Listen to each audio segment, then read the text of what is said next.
আগের দিনের gap ফিলিংয়ে correct স্পেলিংটা হবে COLLOQUIAL কলোকুয়াল। আদার্স যে স্পেলিংগুলো আছে সেগুলো সব ভুল, COLLOQUIAL colloquial. The woodcutter felled some trees with hardly many effort at all. যে কাটে সে উডকাটার ফেল্ড কেটে ফেলেছিল সাম ট্রিজ কিছু গাছ with hardly many effort at all. Hardly has a negative sense, মানে কোনো এফর্ট ছাড়াই। তাহলে কোনো এফর্ট ছাড়াই মানে এইখানে মেনি যেটা আছে এটাই হচ্ছে এখানে ভুল। তাহলে কী হবে? মেনি না। তাহলে answer is with many effort at all. এখানে মেনি না হয়ে কি হবে? Hardly any effort at all.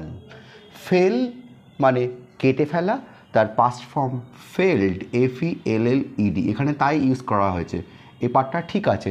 Some trees কিছু গাছ ঠিক আছে। উইথ হার্ডলি এই পার্টটাও ঠিক আছে, কোনো রকম এফর্ট ছাড়াই। তাহলে উইথ হার্ডলি মেনি নয়, any effort at all. So option A is correct. তোমরা আমাকে কমেন্টে জানাও, fierce competition against restaurants has driven up the prices. এগেইনস্টের এখানে কি হতে পারে? Along, no improvement required, among না দো?